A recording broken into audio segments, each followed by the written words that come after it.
Kalau di Gunung Raung itu saya tidak melihat, tetapi saya mendengar. Iya.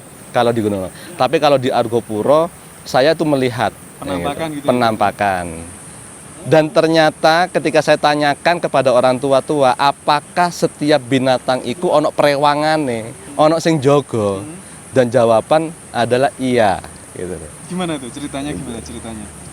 Jadi kalau di Argopuro itu ada yang namanya padang rumput luas, seluas 36 hektar, itu Cikasur namanya ya, Mas Raka ya, Cikasur. Jadi Cikasur itu adalah lapangan terbang era-era Jepang. Jadi Landasan gitu ya? landasan.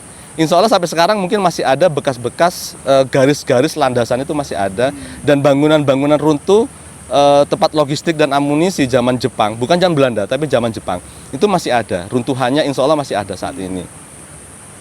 Jadi di sana itu suatu malam ketika kita camp di sana, memang biasa para pendaki itu camp di Cikasur, karena Cikasur itu seperempat dari lapangan itu dibelah oleh sungai. Yang mana sungai itu banyak subur ditumbuhi oleh selada air. Dan gembung-gembung banget selada airnya. Jadi itu nggak ada yang panen gitu, liar. Jadi kalau kita makan mie itu selada airnya tumpuk, jadi kenyang-kenyang selada air gitu loh. Ya kenyangnya karena selada air. Tapi memang tempat favorit karena selain airnya bening, mata airnya memang seger lah gitu loh. Suatu ketika kita bermalam di sana, dan tahun di tahun 90-an lah pada waktu itu kejadian ini. Sebenarnya juga nggak begitu larut juga, menjelang petang. Kalau di dunia mereka malam hari mereka itu siang, Mas Raka. Kalau siang seperti ini mereka malam. Jadi makanya ketika petang maghrib, makanya nenek wong tua kan ojo metu omah. Lepas kita kalau pagi kita berangkat beraktivitas ya, bekerja, sekolah. Nah nek petang makhluk-makhluk seperti itu beraktivitas, gitu. Baik ketemu, kan ya. Dan memang mereka beraktivitas seperti itu. Nah, habis sholat maghrib, nah ini lagi. Kalau sholat di mana, di padang rumput di Cikasur, itu seolah-olah kita sholat perang, Mas. Ya apa nek ketika zaman Rasulullah sholat perang ya apa ono sing jaga ono sing sholat gitu kan ya, gantian kan sholat perang kan kayak ketika kita dalam kondisi perang ya. Nah, di Cikasur pun juga sama ketika saya lakukan. Jadi kenapa harus ada yang jaga ketika teman-teman itu sholat berjamaah? Kenapa harus yang jaga? Karena babi hutan itu seliwar-seliwar di depan kita gitu loh ya, kita takut kan kita diseruduk gitu loh ya. Ya semoga aja tidak, tapi memang kenyataannya seperti itu. Jadi karena rumputnya itu tinggi-tinggi, mbok apa jenenge Cikasur, diomongi Cikasur karena rumputnya tinggi gitu ya. Jadi binatang-binatang yang seliwar-seliwar itu kita nggak kelihatan gitu kan, nggak kelihatan gitu ya. Nah, pas sholat itu kadang-kadang ada celeng ya, babi hutan tuh kadang seliwar di depan sejadah kita gitu. Makanya sing jogo itu gawe nguyak gitu ya, mengusir kan. Jadi katanya teman-teman koyok sholat perang gitu, koyok sholat perang gitu, harus ada yang shift jaga. Nah setelah kita ini cerita mistisnya ya. Kalau itu cerita binatang. Oke. Makanya aku ambil sisi cerita perang tadi ya, cerita sholat perang. Jadi waktu itu ketika kita udah selesai sholat berjamaah maghrib, itu dari kejauhan tampak ada bayangan putih yang berjalan melintasi lereng gitu loh. Dan yang melihat itu hampir semua tim kami gitu loh. Hampir tim kami. Itu hampir 12 orang melihat semua di lereng. Jadi di Cikasur itu ketika kita mendaki ini Cikasur, kita mendaki lagi lereng untuk ke padang rumput di atasnya lagi. Nah, itu di lereng itu melintang horizontal itu bayangan putih itu berjalan. Ketika kita amati, benar-benar diamati, di belakang makhluk ini, entah itu laki-laki atau perempuan, saya nggak tahu karena dari jaraknya jauh, putih, itu babi hutan ya, celeng ya, babi hutan. Itu berbaris memanjang. Ada mungkin sampai ratusan lah babi hutan itu berjalan. kita sebenarnya takjub ya dengan fenomena itu takjub ya. Tetapi kalau hal itu kita tanyakan kepada penduduk desa yang ada di bawah Gunung Argopuro, ada namanya Desa Taman Kursi. Desa Taman Kursi itu adalah desa terakhir ketika kita memasuki hutan. Para penduduk di sana adalah peladang, gitu, peladang, jagung, palawija ya. Biasanya kan dipagar toh, ladang mereka dipagar agar tidak dirusak oleh monyet dan babi hutan.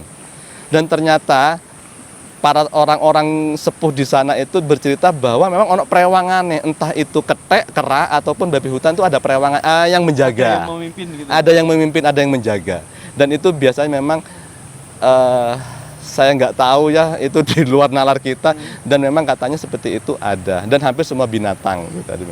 Jadi aku teringat kepada, kalau binatang itu kan segerombolan ya, apa kan? Kalau binatang itu kalau Koloni. koloni. Satu koloni itu ada yang menjaga.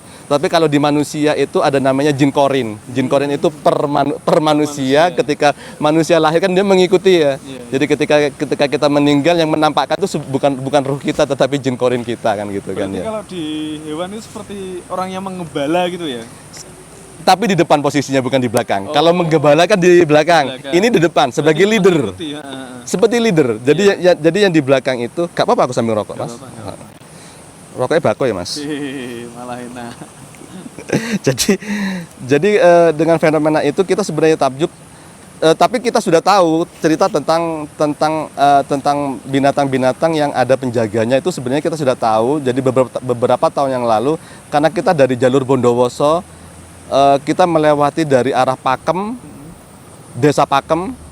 Kalau sekarang jadi Kecamatan Pakem, turun ke Sungai Deluang. Deluang itu Kertas, Sungai Deluang, naiknya langsung ke Taman Kursi, langsung masuk hutan di Argopuro. Jadi kita nggak ngelewati Baderan. Jadi memang ada jalur sendiri kalau dari arah Bondowoso. Itu fenomena makhluk putih yang menjaga binatang. Kalau menggembala bukan menggembala, kalau menggembala kan di belakang. Kalau ini di depan, seperti leader gitu, seperti leader. Jadi di depan. Terus kejadian lagi yang saya ceritakan tadi, ada teman yang pipis sembarangan terus kesurupan. Nah, memang benar. Bukan ketika berjalan itu, perjalanan lain, pendakian lain. Tapi saya rangkum dalam kisah Argopuro. Saya rangkum dalam kisah Argopuro. Namanya Setiabudi. Orangnya masih ada sampai sekarang, dan kalau kita cerita seperti itu kadang-kadang kita jadi dia tuh kita bully kadang-kadang. Makanya nek pipis ojo sembarangan gitu kan. Kadang-kadang jadi bully gitu kan. Jadi si namanya Setiabudi, panggilannya Yoyo, gak nyambung belas. Yoyo itu kon di ngono, Setiabudi. Nek aku Firman Fitriadi, tilokane pipit sik nyambung. Fit pipit ya, sik nyambung. Lah iki Setiabudi celokane Yoyo iki tekon ndi ngono kan ya. Kadang diguyoni. Nah, si Yoyo ini entah dia pipis di mana, tiba-tiba dia itu tertelungkup di bawah pohon. Atau mungkin dia pipis di sana, kita nggak tahu. Sebab telungkupnya pun kita nggak tahu. Dia pingsannya juga kita nggak tahu sebabnya kenapa. Nah, kita tahu kenapa dia kesurupan karena pipis ketika dia sudah ada di kota. Ketika sudah disembuhkan, dia cerita bahwa dia pipis gitu loh. Baru kita tahu ternyata kon pipis gitu kan. Tapi pada waktu kejadian kita nggak tahu. Kita panik pada waktu itu, teman kita pingsan. Padahal kondisi ketika perjalanan ini perjalanan mendaki, belum, kita nggak turun, kita mendaki. Akhirnya kita tandu lah. Kita kayu, kita tandu turun. Dia nggak kesurupan, jadi dia pingsan, pasti pingsan. Jadi ya untungnya gak kesurupan ketika kita tandu. Maksudnya makhluk enggak pola gitu ya. Kita tandu. Kebetulan pada waktu itu dengan teman-teman dari beberapa kota, jadi rombongan itu banyak, jadi kita bisa bergantian nandu. Ya walhasil kita juga akhirnya nggak muncak. Muncak sih ada beberapa teman-teman yang belum pernah, kita persilakan untuk muncak. Yang sudah pernah muncak nganter korban turun. Ketika sampai di pos Baderan, dipanggilkan sesepuh. Yo, nggak tahu ya. Seharusnya kan medis ya. Mau kok kepikirannya nang Madukun dulu, nang paranormal. Jadi iki mesti ono apa-apa gitu. Kan seharusnya kalau gitu kan ya harusnya medis ya. Iya, iya. Pertama kali harusnya medis ya yang menangani. Tapi pada waktu itu kita nggak kepikiran medis, malah kita kepikiran ke orang pinter gitu loh. Kok yang dilalah ketika disembur, air dibacain disembur, teman-teman itu bukannya sadar tapi Drumming. ngomel. Oh iya. Ngomel. Gitu ya. Ngomel, geruweng, ngomel dengan bahasa dengan intonasi suara bukan intonasi suara dia, bahwa anak ini bikin kotor rumahku gitu loh. Bikin kotor rumahku. Terus si mbah yang ini kan ya udah minta maaf. Ya saya maafkan asalkan minta rokok, kopi dan kembang 7 rupa. Itu. Ya udah diturutin lah. Asalkan sembuh aja sih Yoyo kan gitu kan. Memang si jin itu pergi dan Yoyo sadar pada saat itu. Ketika pulang di Bondowoso, dia kambuh lagi. Jatuh lagi. Hampir 2 minggu dia sakit, badan dia tinggal tulang dan kulit. Itu.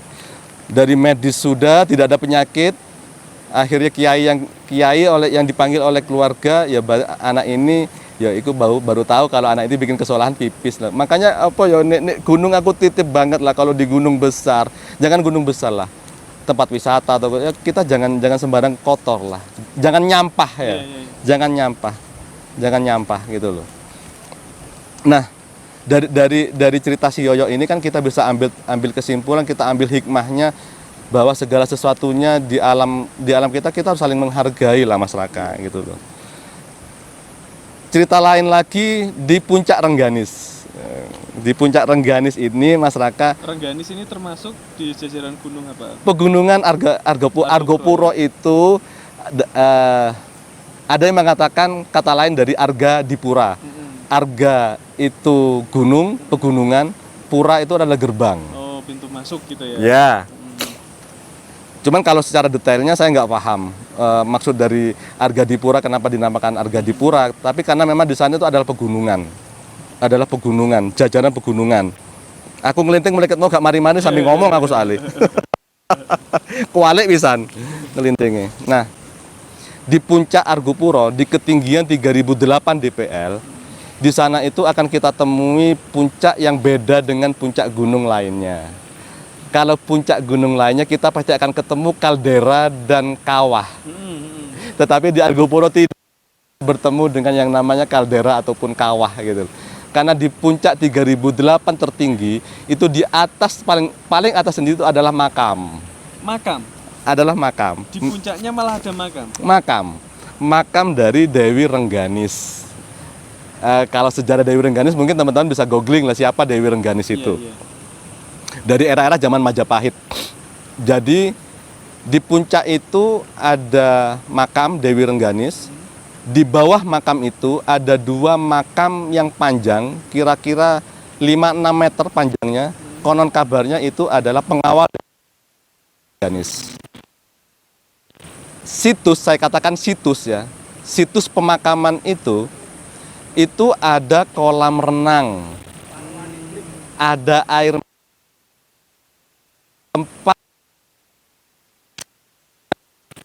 tempat sholat, ada sembahyang, karena mungkin dan di sekitar areal itu ada seperti, karena yang ngerti gak kepikiran kesurupan, karena katanya sih kalau katanya orang di desa bawah itu kita nggak boleh mengucapkan kalimat-kalimat toyibah. Oh, gitu.